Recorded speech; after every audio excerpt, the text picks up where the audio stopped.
I don't know where to start. I don't know how to say this. I don't know how to convey this. But I don't know how to feel fear, and I don't know how to feel sadness and loss and grief. I don't know how to feel those things anymore. I am familiar with those things because, yes, they have been in my experience before.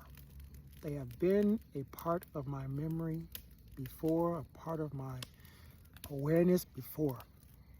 I was aware that I was afraid. I was aware that I was feeling grief. I was aware that I was feeling fear and sadness, grief. I was aware of those things. And today, just sitting here by this campfire, so cozy, so comforting, so peaceful, so right with everything in me that I love, I was just contemplating, I don't know how to feel those things anymore. I don't know how those things feel anymore. It's been such a long time that those things, since those things were part of my awareness and part of my experience, part of my feeling, part of my emotional self, that the memory of them, the feeling of them, how to convey it, how to express it, I don't know anymore. I don't know anymore. And I don't know if that's a good thing. I don't know if it's the bad thing. But it is. It just is. Let's just leave it at that. It just is. It's been a very long time. Short backstory. It's been a very long time since I started doing some inner work, some cleansing, some reorganizing of the wiring that is my psyche, that is my subconscious mind.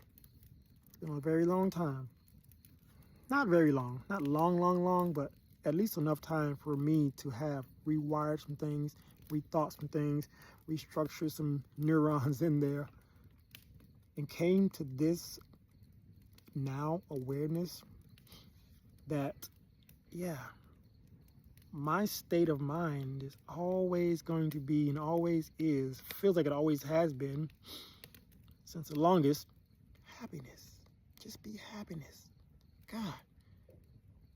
Things are going on in my world, things are going on in my experience, my life, yeah, that the person looking on the outside might say, damn, or how you still so calm, how you still so cool and copacetic.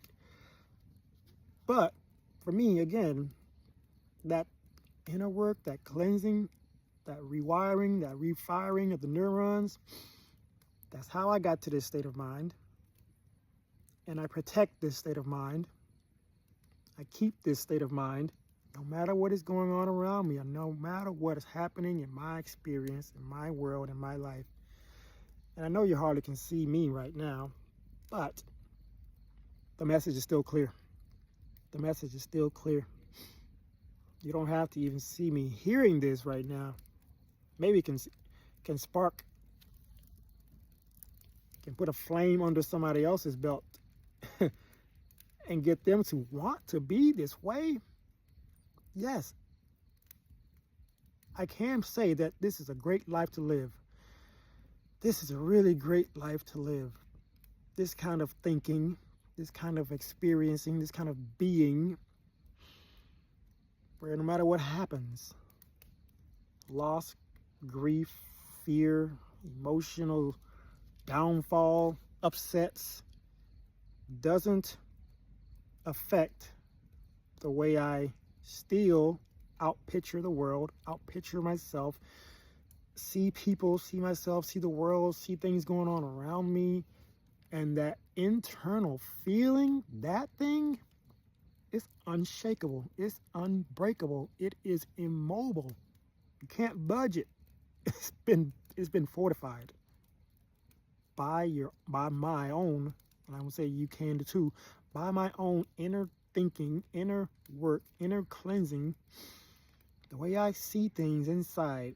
Now, myself, you, the world around me, the situations I put myself in, that's what creates the visual inside, right?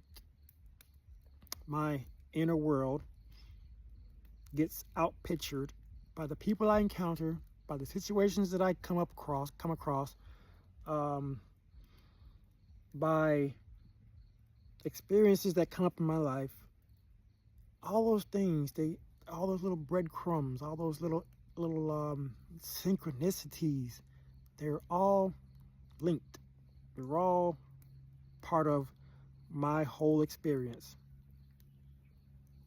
And let me get close to this fire right quick. The bottom line is you can do this too. I know that things happen in people's worlds where they feel like, oh my God, my world is turned upside down. And they have heart attacks, heartbreaks, have emotional upsets and things.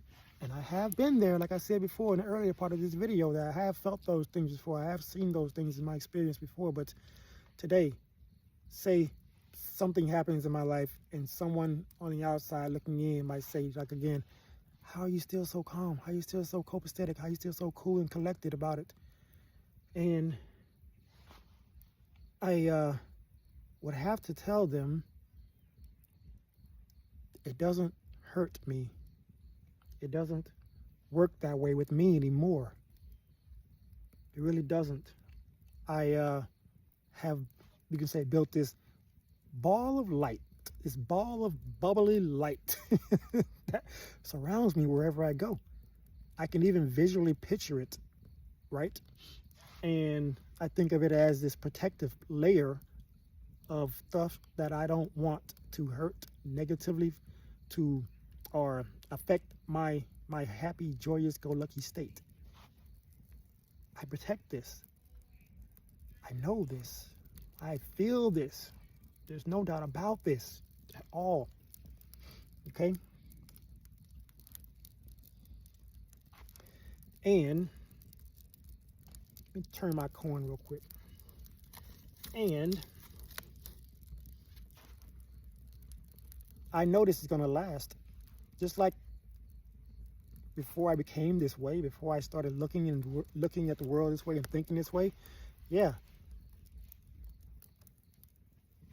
things lasted that could hurt me. Things lasted that made me cry, made me upset, made me angry, made me fearful, made me frustrated, you know, all those things. They lasted because I had that mind state of letting them do that to me. My situations, my circumstances, the things that I put myself in, I'm not going to blame nobody else for them. I just did a little walking motion. You can't see it, but I did it. Walking into those circumstances and situations that I put myself into. So I'm not going to blame anybody else or blame the world. I just looked at myself and said, Joseph, look what you did to yourself. Again and again and again. Don't do that to yourself no more.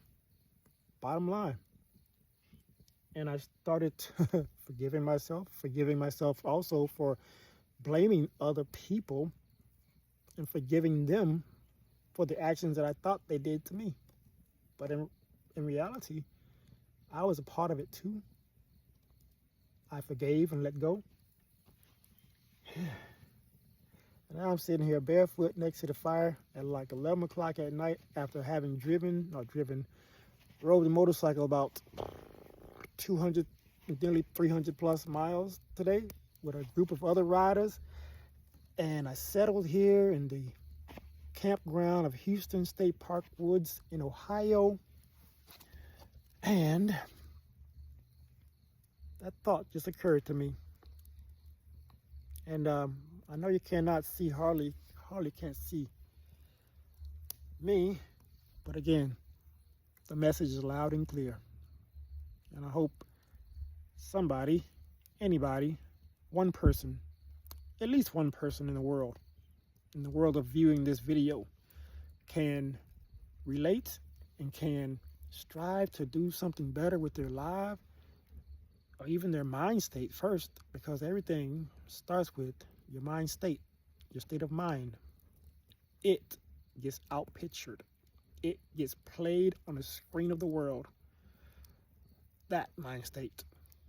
So put your mind state first and watch your world change too.